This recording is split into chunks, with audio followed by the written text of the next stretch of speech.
복잡한 투자 쉽고 명쾌하게 투자의 재발견. 안녕하세요, 박건입니다. 트럼프 관세 글로벌 시장이 요즘 출렁이고 있습니다. 자, 그런데 투자자분들이 요즘 관심을 갖고 있는 나라가 있습니다. 바로 중국인데요. 올 들어서 중국 증시가 강세를 보이면서 중학개미분들이 많은 관심을 보여주고 있습니다. 자, 지금이라도 이 신바람에 동참하고 싶으시다면 오늘 방송 계속해서 지켜봐 주시기 바랍니다. 오늘의 주제 강수민 캐스터가 정리해드리겠습니다. 네, 투자의 재발견 오늘의 주제입니다. 연초 딥시크 효과와 함께 올해 들어 순항하고 있는 중국 증시가 계속해서 주목을 받고 있습니다. 서학개미들의 올해 주식 보관액을 살펴봤더니 3월을 기준으로 미국 주식은 1,000억 달러 아래로 내려온 반면에 중국 주식은 우상향 곡선을 그리고 있습니다. 미국에서 중국으로 자금이 유입되고 있는 흐름인데요. 한편 미국 증시가 흔들리는 동안 중국 증시는 오르면서 양국의 증시 밸류에이션 격차도 좁혀지고 있는 걸로 나타났습니다. MSCI 차이나 지수의 주가 수익 비율 PER은 12배까지 오른 반면에 미국 지수의 PER은 20배로 내려온 모습입니다. 글로벌 IB들도 중국 주식에 대한 기대감을 보이고 있는데요. 시티그룹은 중국 증시가 랠리를 이어갈 거라면서 비중 확대 의견을 제시했고요. UBS는 중국 인터넷 관련주들이 추가로 10% 오를 걸로, 또 골드만삭스는 올해 MSCI 중국 지수가 20% 오를 걸로 전망했습니다. 특히 홍콩의 항생테크 지수는 올해 들어서 30% 넘게 올랐는데요. 딥시크 효과와 함께 그동안 빅테크를 규제해왔던 중국 정부도 적극 지원에 나섰습니다. 첨단 기술 투자를 위한 200조 원 국부펀드 계획도 발표했습니다. 한편 일각에서는 순항하던 중국 증시에 제동이 걸리진 않을까 우려하는 목소리들도 나오고 있습니다. 미국이 중국에 대해서 지난 2월과 3월에 각각 10%씩 보편 관세를, 그리고 어제였죠, 트럼프 대통령이 상호 관세 34%까지 부과하면서 이제 미국이 중국에 부과한 관세율은 54%가 됐습니다. 그래서 준비한 오늘의 주제는요, 중국 증시 지금 투자해도 될까입니다. 지금부터 전문가 두 분과 함께 중국 주식 투자 전략 세워보겠습니다. 중국 시장 아직 투자처로 유효할지 전망부터 어디에 어떻게 투자할지 명쾌하게 풀어주실 중국 투자의 길잡이 두 분을 모셨습니다. 신영증권 성현주 연구위원, 그리고 신한자산운용 ETF 상품 전략팀의 박수민 팀장 나오셨어요. 자, 두 분 어서 오세요. 안녕하세요. 네, 반갑습니다. 자, 오늘 두 분 이렇게 오시니까 정말 그 스튜디오가 아주 화사해졌습니다. 네. 반갑습니다. 자, 트럼프가 당선되면서 미국의 대중 제재가 심화되고 있습니다. 자, 그런데 아이러니하게도요, 중국 시장은 계속해서 오히려 이 상승 가도를 달리고 있습니다. 자, 이렇게 중국 증시가 상승하는 배경을 좀 어떻게 봐야 될지 먼저 성현주 연구위원님께 좀 여쭤볼게요. 네. 저는 좀 크게 세 가지 원인으로 보고 있는데요. 네. 우선 첫 번째로는 그 트럼프 당선 이전에 사실 트럼프 리스크가 중국 증시에 선반영된 부분들이 좀 컸었습니다. 작년 7월에 트럼프의 그 총격 이후에 당선 가능성이 높아지면서 실질적으로 중국 증시, 그러니까 CSI 300 기준으로 한 10% 정도 조정을 받았었는데요. 아시아 증시 중에서는 그 조정폭이 제일 컸다라고 보고 있습니다. 그러니까 이와 같이 좀 선반영된 부분들이 컸었고, 두 번째로는 중국 정부가 이 트럼프 당선 되기 전에 우선 내수 부양을 위한 그 부양 조치를 굉장히 강도 높게 실시를 했다라는 점인데요. 작년 9월에 중국 정부의 재정, 통화, 그리고 주식 시장에 대한 패키지 정책이 시장 예상치를 상회하는 좀 강도 높은 정책이 발표가 됐습니다. 중요한 것은 이와 같은 정책에 대한 그 실질적인 경기의 반영이 최근 들어서 나타나면서 이런 부분들이 주식 시장에 긍정적으로 영향을 미치고 있다는 판단이고요. 마지막으로는 사실 그 트럼프 1기, 그러니까 2018년에는 사실 관세 전쟁 때문에 중국 주식시장이 좀 흐지부지했지만 2019년에는 사실 중국 정부가 화웨이를 비롯한 반도체 투자를 굉장히 확대를 했고 중국 기술의 자금률을 올릴 수 있는 정책 방안들이 나오면서 실질적으로 중국 증시는 IT와 경기 민감 주도로 굉장히 좀 상승폭을 키웠습니다. 이런 현상들이 최근에도 이제 트럼프 2기에도 나타나고 있다. 결국 딥시크, 또 AI, 로봇 이렇게 이어지는 중국 정부의 투자 확대라든지 또 3월 전인대에서의 과학기술 연구 분야에서의 그 투자 확대 이런 방안들이 중국 증시에 좀 긍정적으로 영향을 미치고 있다는 판단입니다. 네, 중국 증시 상승 배경을 좀 얘기를 들어봤습니다. 이렇게 계속해서 중국에 대해서 기술 제재를 하니까 자체적으로 이제 기술력을 높이는 그런 이야기까지 좀 들어봤는데요. 자, 그렇다면 이제 중국 증시 상승이 계속해서 이제 이어질지 이게 궁금하고요. 추가 상승이 될지 아니면은 좀 이렇게 중국 증시 전망을 좀 어둡게 보는 시각도 있습니다. 그리고 오늘 참고로 보면 피치에서 중국 국가 신용 등급을 A+에서 A로 강등을 했다는 소식도 나왔는데 이런 거는 또 어떤 영향을 끼칠까요? 네. 연구위원님? 사실 이제 어제 그 미국의 중국에 대한 상호 관세율이 네. 34%로 발표가 됐고 사실상 시장 예상치를 굉장히 좀 상회하는 그런 상호 관세율이었습니다. 그래서 사실은 뭐 피치의 그 신용등급 하향 조정이나 이런 부분들이 아마 이와 같은 상호 관세율 상향 조정에 따른 중국 GDP 성장률에 미치는 영향 거의 한 1%포인트 이상 정도로 영향을 미치기 때문에 이런 부분들이 반영되었다라고 보고 있는데요. 사실 중국 정부도 어느 정도의 준비는 하고 있다라는 판단입니다. 결국에는 중국 정부가 이에 대응할 수 있는 내수 정책이라든지 기술 투자의 강도 이런 부분들이 중요한데 저는 추가적으로 중국 정부가 오는 4월에 정치국 회의나 또 7월에 있을 정치국 회의 이어서 이와 같은 정책을 좀 강도 높게 발표할 가능성이 크다라고 보고 있기 때문에 단기적으로는 크게 상승한 부분에 대한 4월 정도 이게 조정은 있을 수 있지만 중장기적인 중국 증시의 상승 추세는 저는 여전히 유효하다라고 그렇게 판단하고 있습니다. 큰 그림에서 보면 중국 증시의 이 주가의 이 상승 사이클은 10년 주기로 좀 움직였었는데요. 그 근간이 되는 것이 자본시장 개방 정책의 발표입니다. 그래서 국구조 정책인데 10년 주기로 이 국구조 정책을 발표해왔습니다. 그래서 2004년, 2014년 그리고 2024년에 발표를 했는데요. 2004년에는 비유통주 개혁 정책을 발표를 했었고 2014년에는 후광통, 성광통 같은 자본시장 개방 정책을 발표를 했고 작년 2024년에는 상장기업과 국유기업에 대한 배당 확대 그리고 자사주 매입 증가, 중국판 밸류업 정책을 발표를 했습니다. 실제로 중국에서는 은행주들이 주도적으로 해서 반기 배당이 올해부터 실질적으로 실시되기 시작을 했고 거의 역대 최고치를 경신하는 그런 은행주의 상승세가 이어지고 있는 상황이거든요. 상해종합지수나 홍콩지수에서 그 비중이 가장 높은 업종이 바로 은행주입니다. 그러다 보니까 어떻게 보면 이와 같은 밸류업 정책이 중국의 증시 하방 경직성을 높이는 효과를 가져다 주고 있는 상황인데요. 따라서 중국의 이와 같은 상승 사이클 추세는 어느 정도 이제 가능하다라고 보는데 중요한 거는 기간입니다.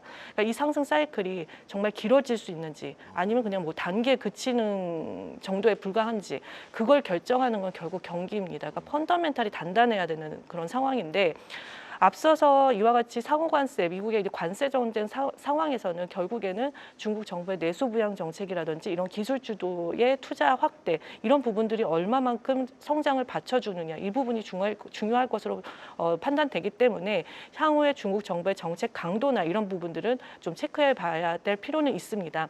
하지만 이제 중요한 것은 오히려 이제 중국은 결국에는 이 내수가 큰 시장이다 보니 가계 소비 진작에 좀 더 중국 정부가 초점을 맞출 필요가 있는데요.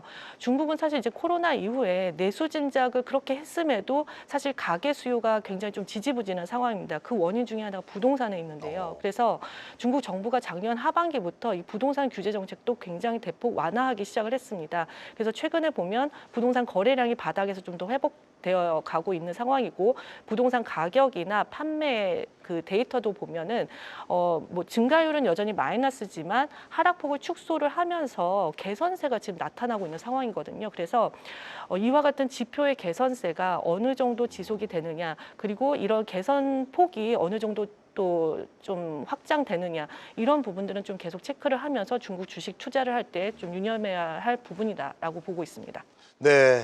자, 중국 증시 전망 뭐 좋게 보지만 그러나 이제 기간이 중요한데 이게 얼마나 갈지 그 지표는 이제 경기다. 경기 회복 여부가 중요하다라고 정리를 해주셨고요. 자, 박수민 팀장님은 또 어떻게 보시는지 참 궁금한데 일단은 팀장님 우리가 그 중국을 보면 항상 이제 양해를 기준으로 해서 네. 경기 부양책을 참 많이 내놓잖아요. 네네. 근데 그동안 좀 그렇게 큰 성과가 있었는지는 물음표고 네네. 올해는 어떤 뭐 차별화된 점이 있어요? 뭐 올해는 조금 중국을 믿어봐도 좋지 않을까 그런 어. 의견들이 많은 것 같아요. 네. 앞서 이제 그 연구위원이 말씀하신 것처럼 정책뿐만 아니라 어떤 구조적인 성장 스토리를 바탕으로 2021년 이후 좀 침체되어 있었던 중국 증시가 새로운 모멘텀을 가져갈 것이라고 저도 생각을 하고 있습니다. 네. 하지만 2024년 하반기 이후 강한 반등이 나타나고 있지만 국내 ETF 시장에서는 그 확신의 강도가 그렇게 강한 것 같지는 않아요.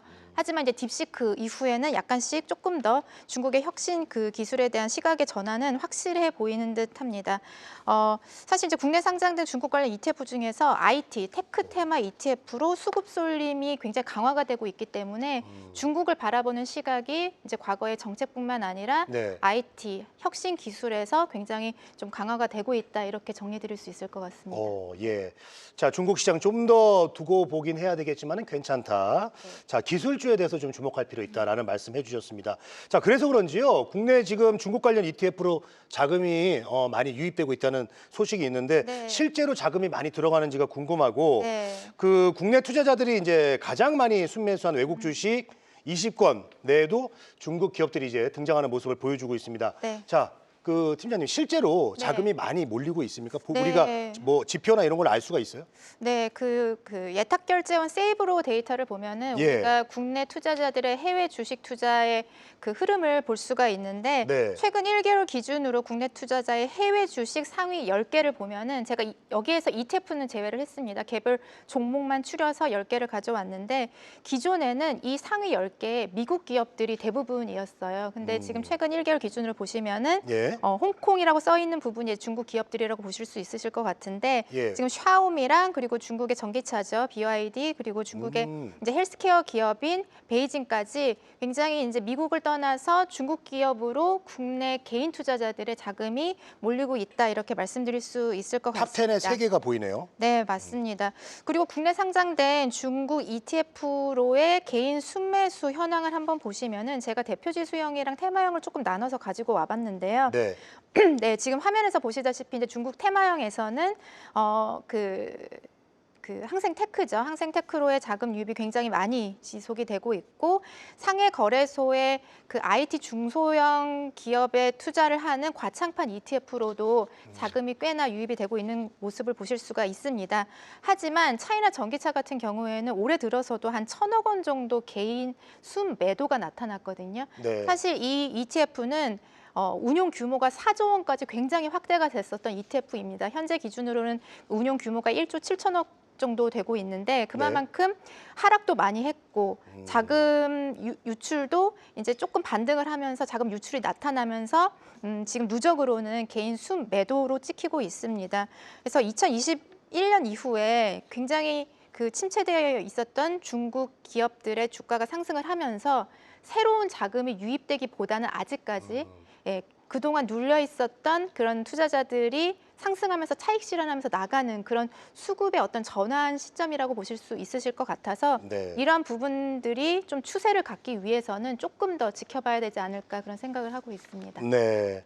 항생테크 그리고 CSI 300 이쪽으로는 뭐 자금이 좀 많이 몰렸지만은 전기차 관련해서는 지금 말씀해 주셨듯이 자금 이탈이 또 굉장히 많았습니다. 네. 자, 그래서 전체적으로 뭐 중국이 요즘 중국으로 뭐 자금이 많이 간다. 폭발적인 증가다. 뭐 이렇게까지는 좀 아니다라는 말씀도 함께 들어봤고요. 자, 항생테크 쪽으로 자금이 쏠리는 것을 보면은 이제 아무래도 중국 시장 최근의 상승은 역시 딥시크 때문이 아닌가라는 생각이 듭니다. 그래서 여기서요. 중국판 M7이라고 불리는 중국 기술주 궁금하시죠? 강수민 캐스터가 1분 컷으로 확실하게 정리를 해드리겠습니다.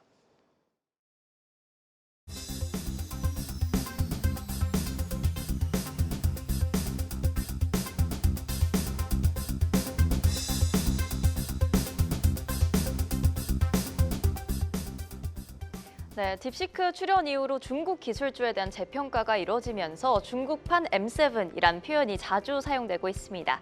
심지어는 세 종목을 더 포함해서 중국의 테레픽 10이라는 표현까지 생길 정도인데요. 중국 테크를 뜨겁게 뒤흔들고 있는 7가지 기업들 하나하나씩 만나보시죠. 먼저 중국 최대 전기차 업체 비아디입니다. 작년에 테슬라를 제치고 글로벌 전기차 판매량 1위를 하면서 게임 체인저로 주목받고 있는데요. 이번 1분기 때도 100만 대 넘게 판매했습니다. 비아디는 자율주행에 딥시크를 탑재하겠다라고 밝혔고 단 5분 충전으로도 400km 주행할 수 있는 신기술을 발표하기도 했습니다. 최근 비아디 주가도 강세입니다. 올해 들어서 45%, 1년 사이에는 89% 오르면서 특히 테슬라와의 주가 희비가 엇갈리고 있다는 평가를 받고 있습니다. 이어서 스마트폰 전자기기 업체 샤오미입니다. 작년 글로벌 스마트폰 시장 3위를 차지했고요. 그런데 전기차 시장까지 사업을 확장하면서 주목받고 있습니다. 작년에 첫 번째 SUV 전기차 SU7을 출시했죠. 주가 흐름 확인해 보시면 한 달간 9% 빠지고 있지만 1년 기준으로는 200% 가까이 오르고 있습니다. 알리바바도 절대 빼놓을 수가 없겠죠. 향후 3년간 AI에 75조 원을 투자할 계획이고 시진핑 국가주석이 중국 빅테크 수장들을 초대한 좌담회에 마윈이 참석하기도 하면서 주가가 상승 탄력을 받았습니다. 올해 들어 50% 넘게 1년간 76% 오르고 있습니다. 텐센트도 확인해 보겠습니다. 텐센트는 중국 국민 메신저인 위챗의 모기업이고요. AI 챗봇 위안바오를 출시하기도 했고 글로벌 1위 게임사이기도 합니다. 역시나 올해 들어서 20% 정도, 1년간 60% 강세를 보이고 있습니다. 다음으로 메이투안, 중국판 배달의 민족이라고 보시면 됩니다. 중국 약 3,000개 도시에 총알 배송 서비스를 하고 있고요. 3년 사이에 매출이 2배로 늘었다고 합니다. 최근 6개월간 주가 흐름이 좀 부진한데요. 26% 빠졌습니다. 다만 1년 기준으로는 57% 오르고 있습니다. 이어서 중국의 대표 반도체 회사 SMIC 중신궈지라고도 불리는 회사입니다. 파운드리 분야 세계 3위를 달리고 있고요.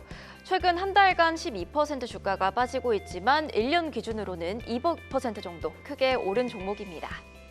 끝으로 글로벌 PC 1위를 기록하고 있는 컴퓨터 제조업체 레노버까지 확인해 보시죠. PC 시장 4분의 1 정도를 차지하고 있고요. AI PC에 딥시크를 도입하겠다고 밝히기도 했습니다. 오늘 살펴본 중국판 M7 기업 가운데서는 주가 흐름이 비교적 가장 부진한데요. 최근 한 달간 13% 빠지고 있습니다. 이렇게 해서 중국판 M7 기업들 알기 쉽게 총 정리해보는 시간 가져봤습니다. 네, 자 요즘 중국판 M7 기업들 정말 잘 나가는 것 같습니다. 자, 이 기업들 주목하고 계신 분들도 많을 텐데 그렇다면은 이 기업에 좀 어떻게 투자를 해야 될지 어디에 어떻게 해야 될지 참 궁금한데 이번에 성현주 연구위원님이 좀 얘기해 주시죠. 네, 앞서 그 7개 종목 중에서 BYD와 SMIC 같은 경우는 사실 중국 본토에도 상장이 되어 있고 홍콩 증시에도 상장이 되어 있습니다. 그리고 알리바바 같은 경우는 미국과 홍콩 증시에 상장이 되어 있고 나머지도 다 홍콩 증시에 상장이 되어 있다 보니 실질적으로 뭐 개인 투자자들은 다 투자가 가능하다라고 볼 수 있는데요. 이제 다만 그 동시 상장되어 있는 이런 종목들을 어디 그 시장에 있는 종목을 투자를 해야 되느냐 이런 부분에서는 조금 그 선별적으로 좀 판단을 해야 됩니다. 왜냐하면 예를 들어서 이 본토와 홍콩 증시에 이제 동시 상장되어 BYD나 SMIC 같은 경우는 두 그 종목 자체 밸류에이션이 좀 다릅니다. 그러니까 왜냐하면 그 본토 증시와 홍콩 증시 시장 규모도 다르고 또 실질적인 유동성이나 이런 부분도 많이 차이가 나기 때문에 실질적으로 본토보다는 홍콩 증시가 저평가되어 있는 상황이거든요. 그래서 실질적으로는 홍콩 증시에 상장되어 있는 기술주가 오히려 좀 투자하기에는 좀 나을 수도 있기 때문에 이런 부분에서 밸류에이션을 좀 체크를 해야 될 필요가 있다라고 보고 있고요. 그리고 전반적으로 이제 뭐 미국 증시 같은 경우도 이제 기술 제재라든지 미국 정부의 이런 부분들이 있기 때문에 사실 알리바바도 미국과 홍콩 증시에 상장되어 있지만 오히려 이제 홍콩 증시가 좀 더 안정성이 있을 수 있다라는 그런 판단입니다. 네, 시장 규모 때문에 아무래도 본토나 미국이 홍콩에 직접 하는 게 차이가 있을 텐데 그렇다면 이제 중국 기업에 개별 투자를 하고 싶으신 분들 그런 분들은 본토보다는 그러면 미국이나 뭐 홍콩 이렇게 직접 투자를 해야 되는 경우가 더 많은지 그건 어떻게 보십니까? 네, 그렇습니다. 네. 왜냐하면 사실 이제 중국도 이제 본토, 홍콩, 미국 이 상장 시장 자체가 다 기준이 매우 다릅니다. 특히 이제 본토 같은 경우는 이 기술주뿐만 아니라 상장 규정 자체가 굉장히 까다로운데요. 영업이익이라든지 이런 기준 자체가 굉장히 높기 때문에 실제 기술주, 뭐 헬스케어나 IT 같은 기업들은 실질적으로 바로 막 성장성이 좋거나 그렇지 않기 때문에 여기에서 기준이 뭐 이달되는 기업들이 많다 보니 되게 이제 홍콩이나 미국 시장에 많이 상장이 되어 있고요. 근데 또 이제 바이든 정부 때 워낙에 또 미국에 상장되어 있는 중국 기업에 대한 좀 규제들이 좀 많이 심화됐습니다. 그래서 뭐 공시 기준이나 이런 부분들이 또 까다롭게 바뀌면서 실제로 미국에 상장되어 있는 중국 기업들이 오히려 다시 홍콩으로 상장을 시도하는 이런 부분들이 있어서 대부분 이제 홍콩 시장에 대부분 뭐 우리들이 많이 아는 그런 기업들이 대거 상장되어 있는 상황이다라고 볼 수 있습니다. 네, 그러면 중국 본토 증시에서 투자할 수 있는 종목이 많지 않다는 그런 얘기 같은데 중국 정부가 뭐 이렇게 제약을 하는 게 많은 건지 이번에는 박수민 팀장님이 좀 얘기를 해주시죠. 네, 뭐 중국 본토에 대한 이제 직접 투자가 2010년 중반부터 확대가 됐지만 여전히 전체 종목에 대한 투자 접근이 힘들기 때문에 네. 예, 이런 부분들은 사실 좀 이렇게 제약이 될 수 있다라고 생각을 하고 있고요. 국내 투자자가 이제 중국 기업에 투자를 할 때는 한 가지 또 걸림돌이 있습니다. 최소 매수 수량이 존재합니다. 매수 시 100주 단위로 거래가 가능하기 때문에 소액으로 중국 기업에 투자하고자 하는 그 투자자들에게는 조금 장벽으로 작용을 할 수 있다라고 생각이 들고요. 사실상 결론적으로는 가장 좀 상대적으로 기업들에 대한 그 정보가 미국 기업에 비해서는 적은 것이 현실인 것 같아요. 최근 2, 4년 동안 미국 기업들이 미국 증시를 중심으로 글로벌 증시가 랠리를 펼쳤기 때문에 그 과정 속에서 중국 기업은 소외를 받았기 때문에 정보가 굉장히 제약적이고 그리고 이제 전문가, 애널리스트 분들의 중국 기업에 대한 어떤 분석 자료가 제한적이기 때문에 이런 부분들 때문에 개별 종목에 대한 접근보다는 ETF를 통한 어떤 전체 포트폴리오 투자를 많이 선호들 하시는 것 같아요. 그런 측면에서 지금 중국 관련된 국내 그 ETF 시장에도 많은 중국 관련 ETF들이 상장이 되어 있지만 이러한 ETF들을 활용을 해서 중국 기업들의 어떤 변화를 투자하시는 것이 지금 시점에서는 현명하지 않을까 그런 생각을 합니다. 네. 자, 말씀 듣다 보니까 지수 종류가 굉장히 많이 이제 언급이 됐는데 중국 시장은 어떻게 또 거래가 이루어지고 있는지 궁금하거든요. 자, 여기서 또 쉽고 명쾌하게 한번 정리를 해 보도록 하겠습니다. 정리의 달인 강수민 캐스터 정리해 주세요. 네. 중국에는 우선 상하이, 심천, 홍콩 이렇게 3개의 거래소가 운영되고 있습니다. 먼저 대표 거래소인 상하이 거래소는요. 국영기업을 비롯해서 주요 대형주로 구성이 되어 있고 메인보드와 2019년부터 도입된 과창판으로 나뉘어 있습니다. 심천거래소는요, 대형주 중심의 메인보드와 중소형 기업의 중심적인 중소판, 그리고 IT 분야 창업판으로 구성이 되어 있습니다. 하이테크 기업들과 중소형 민간 기업들 위주로 상장되어 있습니다. 네, 세 번째로 홍콩거래소는 무려 1914년에 설립이 되어서 가장 오랫동안 운영이 되어 오고 있다고 합니다. 이어서 중국의 주요 지수들도 확인해 보겠습니다. 각 거래소에 해당되는 지수들을 보실 수가 있는데요. 본토 주요 지수는 상해 종합지수, 심천 종합지수, 그리고 CSI 300지수 등이 대표적입니다. 상해 종합지수는 금융업과 산업재, 소비재 비중이 크고요. 심천 종합지수는 산업재, IT 비중이 크고 두 지수 모두 올해 2% 정도 오르고 있습니다. CSI 300지수는 상하이 거래소와 심천 거래소를 합쳐서 시총 상위 300개 기업을 추종하고 있습니다. 이어서 홍콩 주요 지수도 확인해 보겠습니다. H지수는 본토의 자본과 소재지가 있는 기업으로 구성이 되어 있고요. 항생지수는 홍콩 거래소 대표 50개 종목으로 구성되어 있습니다. 항생테크지수는 홍콩 대형 테크 기업 30개를 추종하고요. 3개 지수 모두 20% 가까이 오르고 있습니다. 끝으로 스타 50 지수는 상하이 거래소 과창판 안에 대표적인 50개 종목을 추종하고 있고요. IT 테크 비중이 가장 높습니다. 차이넥스트 지수는 심천거래소 창업판 대표 100개 종목을 추종하고 있고요. 공업이라든지 제약 쪽의 비중이 가장 높습니다. 자, 중국이 이제 워낙 이제 뭐 땅도 크고 또 인구도 많으니까 그 지수 종류도 굉장히 많습니다. 자, 중국 기술주의 성장 기대감이 이제 높은 거 그건 알겠습니다. 그런데 우리가 지금 다 같이 봤는데 수익률이 높거든요. 많이 오른 것 같아요. 그래서 뭔가 많이 좋아지면 항상 드리는 질문이 있죠. 지금 같이 해도 되느냐, 지금 봐도 되느냐 이런 질문을 좀 드리고 싶은데 성현지 연구원님 어떻게 보세요? 지금 좀 봐도 네. 될까요? 아마도 이 지금 앞서 말했던 중국판 M7 기업들 개별 주식으로 보면은 예. 사실 많이 오른 종목도 있지만 또 생각보다 좀 덜 오른 종목도 있기 때문에 각각의 밸류에이션에 따라서 좀 선별적으로 투자는 가능하다라고 보고 있거든요.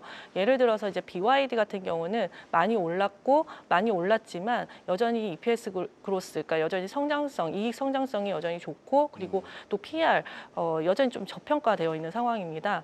그리고 또 BYD 같은 경우는 또 내년도에는 이 자율주행의 발전 목표를 티어 1으로 잡고 있어서 굉장히 그 자체적으로도 또 성장 모멘텀이 있는 상황이라서 저는 뭐 추가 상승 유효하다라고 보고 있고요. 텐센트 같은 경우도 주가 흐름 자체가 과거 대비 아직 좀 많이 못 오른 측면도 있고 또 PR 수준도 보면은 저평가 국면이기 때문에 뭐 괜찮다라고 보고 있는데 이제 샤오미 같은 경우에는 좀 많이 올랐고 밸류에이션도 좀 부담이기 때문에 한 차례 좀 이제 주가 흐름을 좀 살펴본 다음에 진입하는 게 맞다라고 보고 있습니다. 그래서 오히려 저는 개별 주식보다는 지수를 추종하는 그런 ETF 상품들이 오히려 좀 더 괜찮다라고 보는데 지수 측면에서 보면 이제 항생테크 같은 경우는 지금 연초 대비 한 18% 정도 상승을 했거든요. 근데 이제 워낙 1, 2, 3년 동안 많이 조정을 받았기 때문에 실제적으로 2021년 고점 대비 한 밸류에이션 상으로는 한 50% 여전히 그 저평가된 그런 수준이라서 뭐 항생테크 관련된 이런 상품들도 저는 괜찮다라고 이렇게 판단을 하고 있습니다. 그래서 사실 또 이제 5월 초에는 또 딥시크 R2가 또 발표될 예정이고 또 중국 정부의 이런 정책 모멘텀 여전히 유효하기 때문에 뭐 이러한 같은 기술주 관련된 지수나 관련 개별 종목도 선별적으로 진입해도 괜찮다라는 그런 판단입니다. 네, 끝에 딥시크에 대해서 좀 언급해 주셨는데 딥시크가 뭐 개인정보 유출 논란 때문에 우리나라도 미국 정보기관들은 금지 검토를 하고 있는 상황이잖아요. 근데 딥시크에 대한 관심이 앞으로도 좀 계속 될 거라고 보시는지도 궁금합니다. 실제적으로 중국 내부에서는 이런 딥시크에 대한 활용도가 굉장히 많이 높아지고 있는 상황입니다. 실질적으로 뭐 BYD나 사실 이와 같은 전기차, 뭐 금융에도 접목이 되고 있고 헬스케어나 전방위적으로 중국의 산업에 걸쳐서 이 딥시크 활용도가 굉장히 많이 높아지고 있거든요. 텐센트도 이번에 실적 발표에서 실질적으로 보면 딥시크를 활용한 이런 AI 관련된 부분에서의 클라우드 부분에서의 수익 창출이 실질적으로 반영되고 있는 부분들이 있어서 실제적으로 중국 내에서는 이런 딥시크에 대한 실질적인 이런 기술력이나 이런 부분들을 굉장히 좀 신뢰하고 있고 또 활용도도 굉장히 높은 그런 상황입니다. 그렇기 때문에 이번에 이제 R2나 이런 업그레이드 버전들이 또 출시된다라고 하면 한 번의 모멘텀이 되지 않을까 또 이렇게 판단을 하고 있습니다. 네. 자, 그리고 중국 투자하고는 싶은데 개별 기업에 직접 투자하는 건 좀 부담스럽고 그런 부담스러운 면들이 있기 때문에 ETF가 이제 인기가 높은 것 같다라고 하셨는데 중국 관련해서 ETF는 좀 어느 정도 성과를 내고 있는지 박수민 팀장님이 좀 얘기해 주시겠어요? 네, 앞에서 이제 대표 지수나 뭐 항생테크 성과를 말씀해 주셨는데요. ETF 예. 시장도 동일합니다. 대표 지수 안에서는 사실 대형주 지수인 이제 CSI 300 ETF 같은 경우에는 연초 이후에 그렇다 할 만한 성과를 나타내지 못하고 있는 반면 홍콩에 상장되어 있는 기업들의 투자하는 대표 지수는 좋은 성과를 나타내고 있고요. 그리고 테마형을 한번 보시면은 그 항생테크 그리고 바이오테크 그리고 내수 소비재 순으로 긍정적인 성과를 기록을 하고 있습니다. 뭐 이러한 측면에서 뭐 지금까지 성과가 좋았던 ETF들로 관심이 좀 집중이 되는 것 같고요. 본토 시장과 홍콩 시장을 좀 비교를 해보면은 앞에서 말씀하셨다시피 본토 시장은 밸류에이션이 굉장히 높기 때문에 그런 측면에서 좀 접근을 꺼려하시는 부분도 있는 것 같고요. 홍콩 같은 경우에는 상대적으로 이제 밸류에이션도 매력적이고 테크의 비중도 높고 유동성 측면에서도 좀 풍부하기 때문에 홍콩에 상장되어 있는 중국 기업에 대한 어떤 포트폴리오 ETF 투자가 조금 접근이 유효하지 않을까 그렇게 생각을 하고 있습니다. 그리고 최근에는 이제 투자자분들 많이 만나 뵙고 이야기를 나눠 보면은 뭐 로봇이라든지 자율주행이라든지 이렇게 구조적인 성장 스토리가 있는 ETF에 대한 관심이 좀 많으신 것 같고요. 그리고 반도체라든지 이제 소프트웨어, 바이오와 같은 중국 정부가 이제 국산화를 목표로 적극 육성하는 그런 산업에 대해서 인해서 ETF를 통한 관심 굉장히 많아지고 있는 것으로 판단이 됩니다. 네, ETF 상품이 저는 이렇게 많은지 몰랐습니다. 최근에 많아진 것 같아요. 맞죠? 최근에 좀 많아진 거죠? 네, 뭐 어. 지금 그 한 2, 3년 동안 네. 국내 ETF 시장에 신규로 상장되는 ETF가 연간 100개가 넘습니다. 오. 그리고 총 한 1000개 가까운 ETF가 지금 운용 중에 있기 때문에 네. 사실상 투자자분들이 마음만 먹으면 ETF를 통해서 어떠한 투자도 수행하실 수 있는 그런 환경이 조성되고 있다라고 말씀드릴 수 있을 것 같아요. 자, 지금 보니까 정말 대체로 수익률도 높고요. 그래서 어떤 상품들이 좀 있는지 소개를 좀 해주시죠. 박수민 팀장님. 네, 사실 이제 개별 국가 ETF로는 미국이 가장 많습니다. 하지만 그 뒤로는 이제 중국 지역에 투자하는 ETF가 국내 ETF 시장에 가장 많은 상황이고요. 대표 지수는 대부분 상장이 되어 있습니다. 뭐 CSI 300이라든지 중소기업 투자하는 CSI 500 이런 ETF들이 다 상장이 되어 있고요. 네. 그리고 테마형 안에서는 뭐 반도체라든지 그리고 바이오, 전기차 그리고 헬스케어 이렇게 상장이 되어 있지만 아직까지는 미국과 비교해서 테마의 세분화가 좀 덜 진행된 부분이 없지 않아 있습니다. 중국 그 증시 자체가 한 2, 3년 동안 굉장히 침체되어 있기 때문에 국내 ETF 시장에서 중국에 투자하는 ETF가 신규로 상장된 게 2024년 1월 이후에는 하나도 없었어요. 예, 한 1년 반 동안 중국 관련된 ETF가 신규로 상장된 부분이 없지만 작년부터 이제 중국 증시가 굉장히 다른 모습을 보이고 있기 때문에 상반기 중에는 여러 운용사에서 이제 중국 투자하는 다양한 테마 ETF가 상장이 될 계획에 있습니다. 네. 자, 다양한 그 중국 관련 ETF를 좀 살펴봤습니다. 자, 그렇다면은 여기서 관심 있게 볼 만한 ETF 그리고 뭐 중국 개별 주식도 좋습니다. 이번에는 성현주 연구위원께서 어떤 것들이 있는지 얘기해 주시죠. 네, 뭐 올해는 어쨌든 중국 정부가 기술 투자라든지 이런 부분들을 강화할 가능성이 있기 때문에 네. 기술주 주도가 좀 계속 지속될 가능성이 있다고 보는데요. 저는 사실 이제 개별 주식으로는 좀 배당이 높은 좀 기술주를 선호하는 편입니다. 대표적으로 이제 통신주를 저는 꼽고 있는데요. 그래서 차이나 텔레콤이나 차이나 모바일 같은 중국의 이제 국영 기업이면서도 배당이 높은 배당이 한 4%에서 5% 됩니다. 이런 기업들이 조금 그래도 안정적이지 않을까라는 그런 판단을 하고 있고요. 특히 이 AI 클라우드 이들 통신주의 이제 산하에 있는 AI 클라우드 업체들이 대부분 이제 정부 업무 관련된 클라우드다 보니 성장성이 굉장히 좀 안정적이고 또 중국에서는 또 이제 양자 통신 등과 같은 이제 투자 확대 모멘텀들이 또 이들 기업에 있기 때문에 중장기적으로 좀 괜찮지 않나라고 보고 있습니다. 이제 그럼에도 불구하고 사실 저는 이제 개별주보다는 정작 좀 더 안정성을 좀 추구한다라고 하면은 그래도 이제 지수를 추종하는 그런 ETF가 좀 더 좋다라고는 보고 있는데요. 그래서 대표적으로 이제 기술주 관련된 지수 추종하는 ETF로는 이제 항생테크 ETF와 이제 커창 50 지수 이제 ETF가 있습니다. 다만 이 두 개의 기술주 지수 추종 ETF 같은 경우는 주식시장에 상장되어 있는 그 주식시장 성향이 좀 다르고 그리고 편입되어 있는 종목들도 좀 성격이 다르기 때문에 투자자의 그 성향에 맞춰서 좀 투자할 필요가 있다라는 그런 판단인데요. 항생테크 ETF 같은 경우에는 이제 홍콩 시장에 상장되어 있고 대부분 민영 IT 대형주들이 이제 포진이 되어 있습니다. 그래서 대부분 그리고 이제 홍콩 시장 같은 경우에는 외국인 비중이 한 30-40% 되고 또 개별 주식들의 가격 제한폭이 없다 보니 변동성이 굉장히 좀 크다라고 볼 수가 있고요. 이런 점에 좀 유의할 필요가 있고 커창 50 지수는 이제 본토 증시에 상장이 되어 있는데 약간 이제 국영 IT 중소형 기업들이 좀 포진되어 있습니다. 우리가 뭐 알만한 기업은 대표적으로는 이제 중국의 대표적인 파운드리 업체인 SMIC가 있고 그리고 또 이제 딥시크로 인해서 이제 중국의 GPU가 수요가 늘어나고 있는데 여기에 하이강 정보라는 이런 기업들이 좀 대표적으로 들어가 있는 상황입니다. 근데 이제 본토 증시 같은 경우는 외국인 비중이 10% 되지 않고요. 그리고 실제로 가격 제한폭도 10% 정도 되기 때문에 전반적인 수익률 자체가 좀 낮다라는 점 이런 부분을 좀 유의할 필요가 있다라는 판단입니다. 네.